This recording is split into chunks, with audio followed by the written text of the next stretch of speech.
Welcome back to the vlog. We have an exciting episode today. Kind of a lot of topics that I'm passionate about.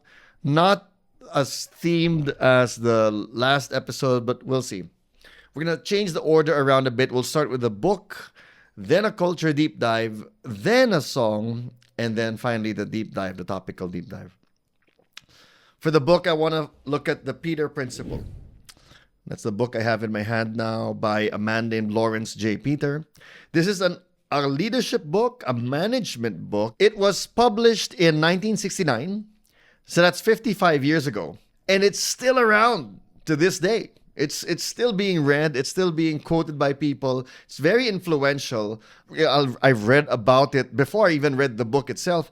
I read about it in other leadership and management books. So let me know if you like this kind of content, if you find this helpful. Let me know, because I love Christian books, but it's not just Christian books that I like writing about, talking about, and it's this. And this book is, it's as you can see, it's very short, it's very thin, and the margins are pretty big, So there's not a lot, but it's so punchy, so powerful, you're not going to forget it. And the thing is with this book, it's kind of hilarious, kind of funny, and sad at the same time. And it's funny how often those two things go together, right? Tragedy and comedy are pretty much similar things. And it's hilarious and sad for the same reason. It's hilarious and sad because it's true. And that's what laughter is, right? Laughter is a pure involuntary response. We don't laugh unless something is really funny because it's true. And so this book really fits that meme. It's funny because it's true. That's what this book is about. And the Peter Principle, it says the Peter Principle, why things always go wrong. The Peter Principle is simply this. Allow me to read. If you perform well in your job, you will likely be promoted to the next level of your organization's hierarchy. You will continue to rise up the ladder until you reach the point where you can no longer perform well. One more time. If you're good at your job, you're likely to be promoted. And if you're good at that job, you're likely to be promoted again. And if you keep doing that, you'll keep getting promoted until you get to the place where you're not good at that job. And then that's where you stay.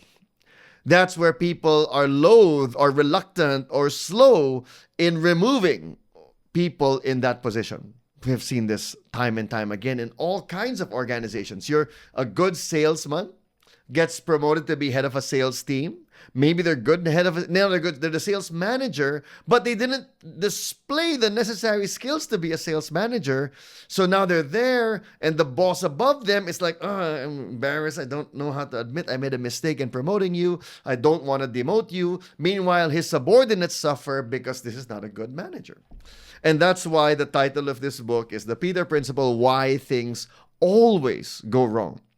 So it was meant to be satirical when it was first written, but it was so on point. People were like, this is what happens.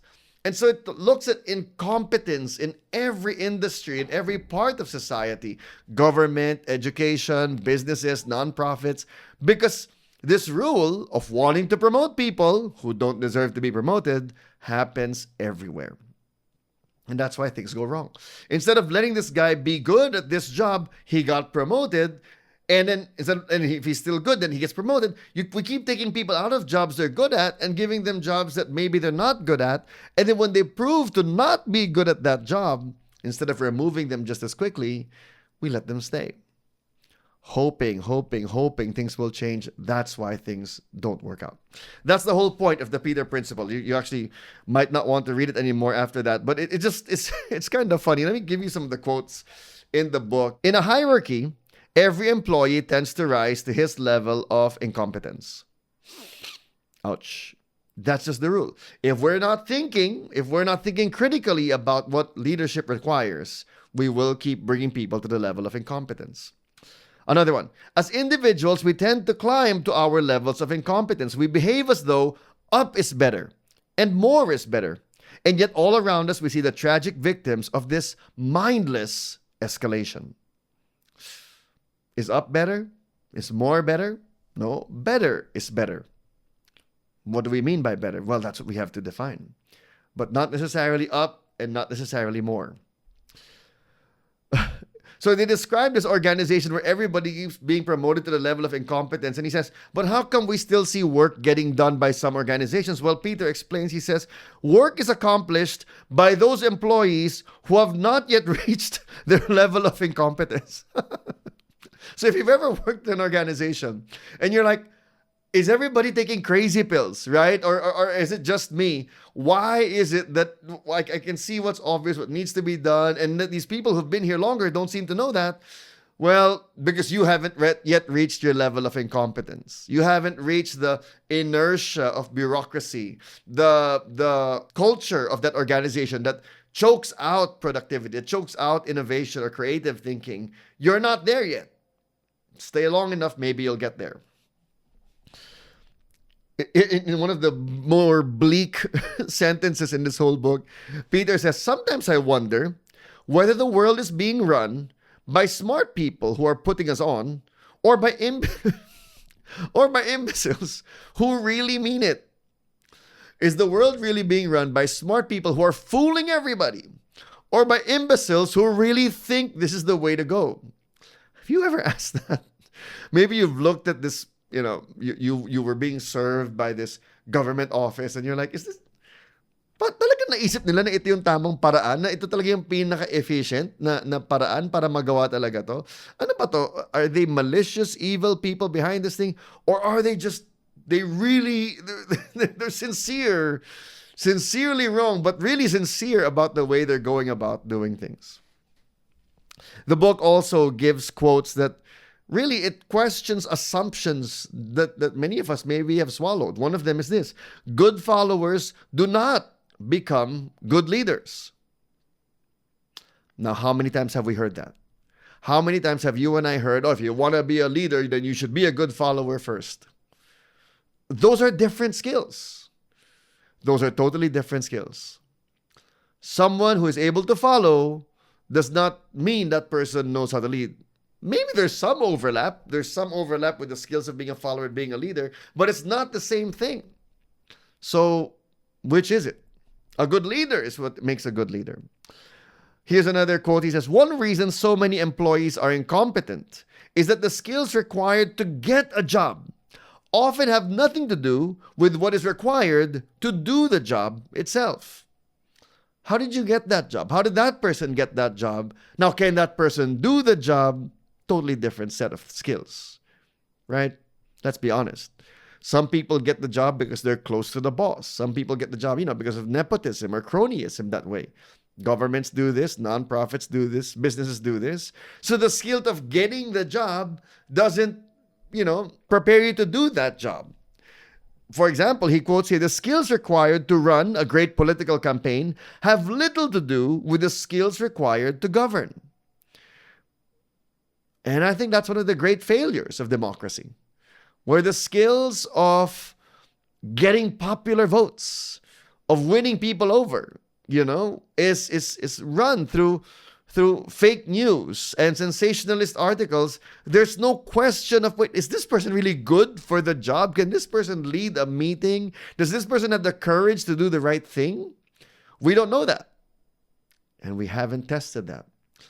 On a more personal level, this happens in the romantic life as well. The skills to have great riz, if you will, in this single dating environment are not the same skills to be a good spouse, to be a good parent. And yet people study the wrong things. They evaluate someone on this job based on this qualification set, not realizing that this other qualification set is more important. Looking at height, looking at fashion sense, looking at sense of humor.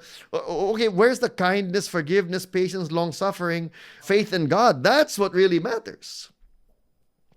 For me and my wife, for example, I feel like in some ways people questioned both of us for our attraction to each other. Like, why that person? Why did you like that person? In her world, anong meron si Joe na makakatulong sa'yo, diba? Na hindi naman siya parang, he's just the typical non-showbiz boyfriend. Parang ganun. Di pa nga ganun kayaman compared to other non-showbiz boyfriends. On the other hand, for her, people in the church world were looking at me going, you need a partner who's going to match your calling, who's going to, all of these different things. Not realizing that we saw in each other a character of a spouse. someone that I would happily open my heart to, gladly share my heart with, who I would want to support her heart and she support mine, someone I would love my kids to be raised by. Totally different qualifications. Be clear. What job are you looking for? Are you interviewing for? Do you know what that job takes? Here's another kind of bleak quote from this book. In most hierarchies, supercompetence is more objectionable, more undesirable than incompetence. He warned that extremely skilled and productive employees often face criticism and are fired if they don't start performing worse. They get fired for performing well. Oh, if you don't perform worse, you're going to lose your job. Why? Their presence disrupts and therefore violates the first commandment of hierarchical life, which is the hierarchy must be preserved. Ouch. Ouch. And I think this is a good thing to know, even if you're in a system like that, because now you know what the game is. Because I think some people are frustrated, right? Because they're being super competent. And they're wondering, why isn't it working? I'm actually doing my job, because that's not the game. That's not the game. You got to know the game. Ideally, hopefully, you work in a workplace that's a meritocracy. You work in a workplace that's fair, that's compassionate, that doesn't thrive on nepotism and just cronyism or parroting whatever whoever's in charge says. But that's rarely the case. So if you know the game you're playing, then you can play it better. For your sake and for theirs. Last quote, all, from police forces to armed forces, are rigid hierarchies of salaried employees and are necessarily cumbered or burdened with incompetence who cannot do their existing work, cannot be promoted, and yet cannot be removed. That's a terrible sign for any organization, for any team. If you have someone who can't do the work, but can't be promoted and can't be removed, that's just the organizational equivalent of scar tissue. It's extra weight that's not providing any nutrients or strength or serving any other function. And I don't think it's fair. And for me, growing up, I watched my dad run businesses, run teams. And one thing he said that super helped me was when he would be quick, and he would get a bad reputation for this at work, and when he started working in the church, he would get a bad reputation from people for being the truth teller, for saying, this guy's not good at this job, take him out, stop this guy's clearly incompetent, this guy's clearly not making his deadlines, this guy's running a department that's not making the money that we've asked him to make. And he would get a bad rap for that, for basically telling the truth, for saying the things that other people were whispering anyway. But he had the courage and honestly the love for people to say it to their face, to say, look, you are bad at this job. Now let me help you find a role that I think you can do well in. And there are lots of people that he did that to. And I asked him one time, I said, Pop, do you ever feel guilty? Do you ever feel guilty for doing that to people, for telling them that they're bad at their job? And he said something that helped me. He said, I am doing a massive disservice to the whole team, to myself for tolerating a bad performer, but even to that person, he said. Because God made us in His image, we are made to do good work. And if this person is not doing good work, they are not fulfilling their calling from God. And if I can find a role for them that does good work in my team, I will help them find that. And maybe the answer is not in my team, then I want to release them and help them find that place where they can do good work, because that is from God.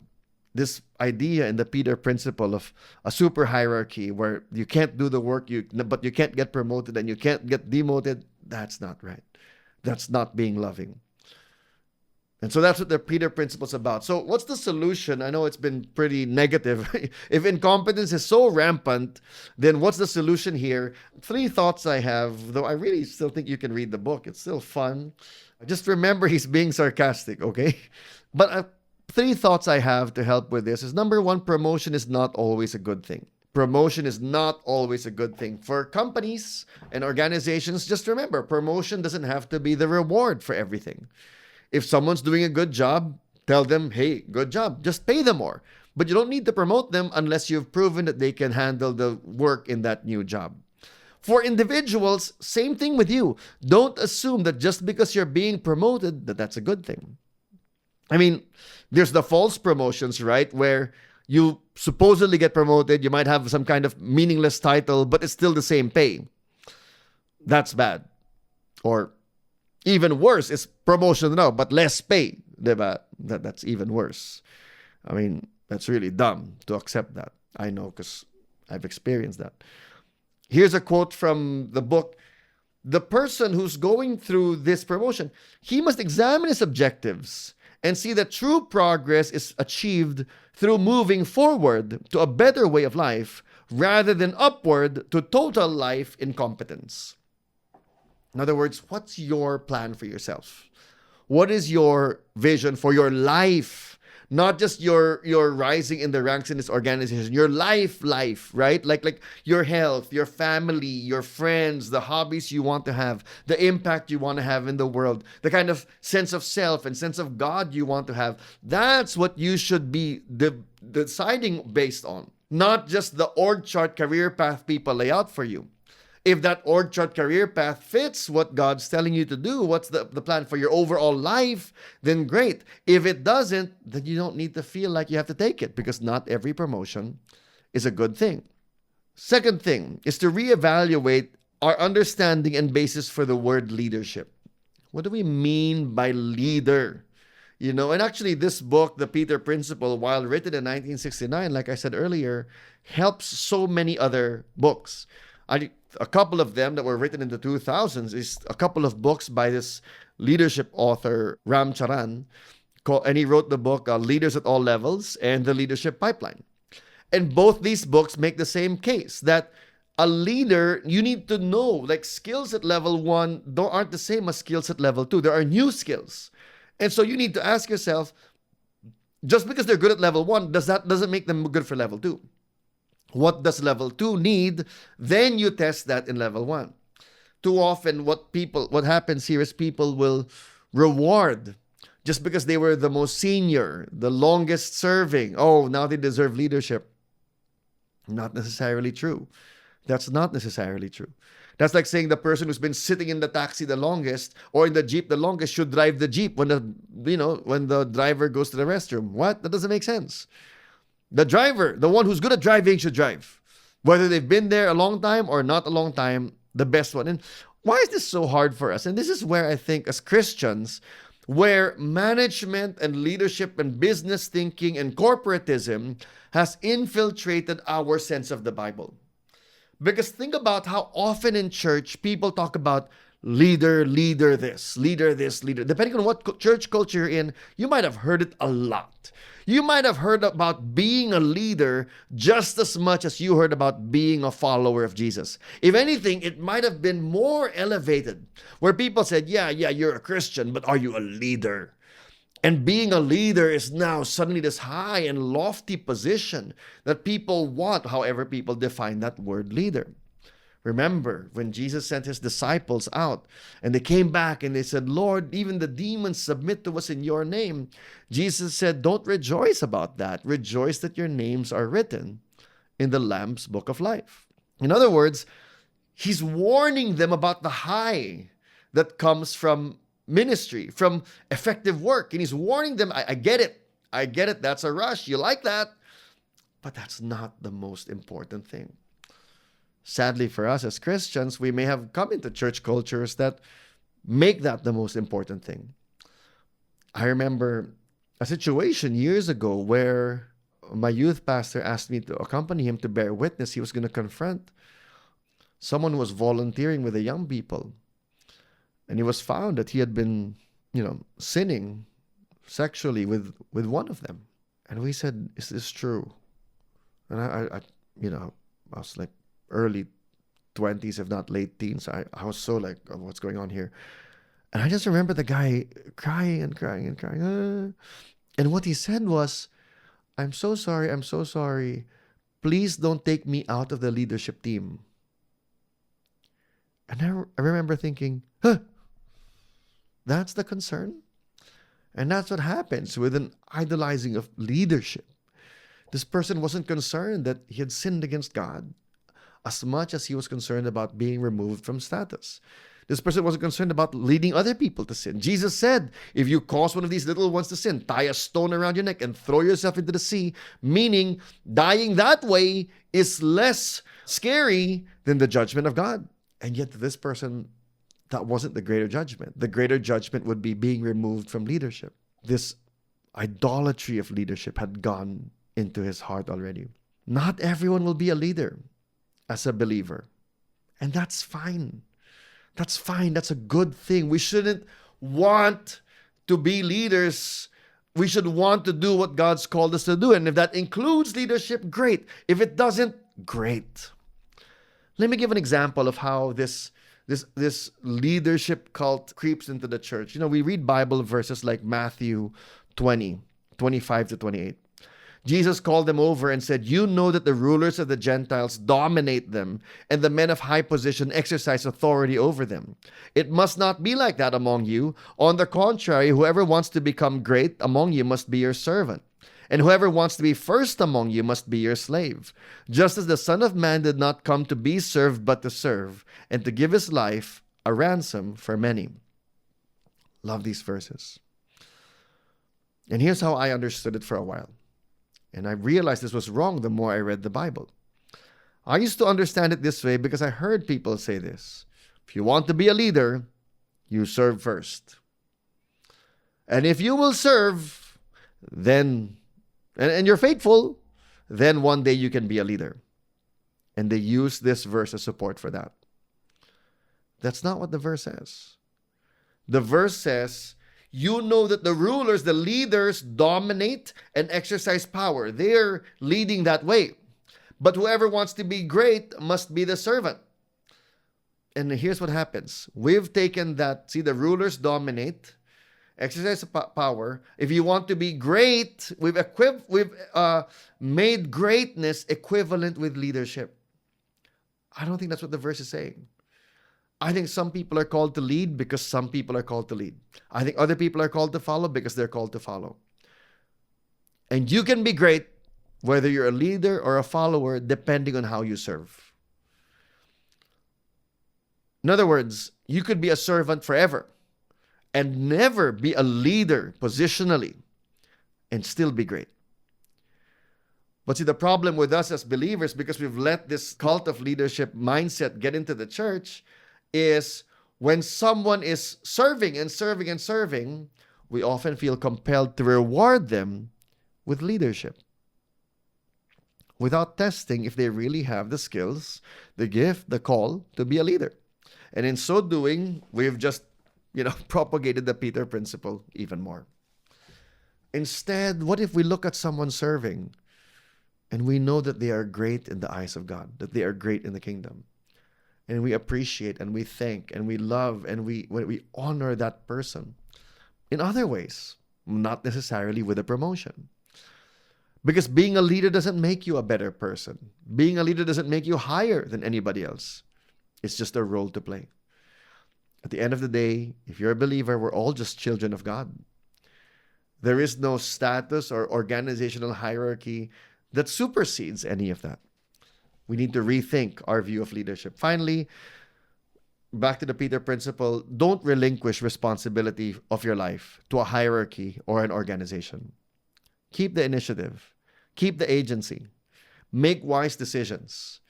Just because someone said, oh, you should get this job, and look into what the job means. And I've loved stories that I've heard from people recently of friends who looked and they said, okay, I was getting promoted, but I had to evaluate how much more time it would take away from the family.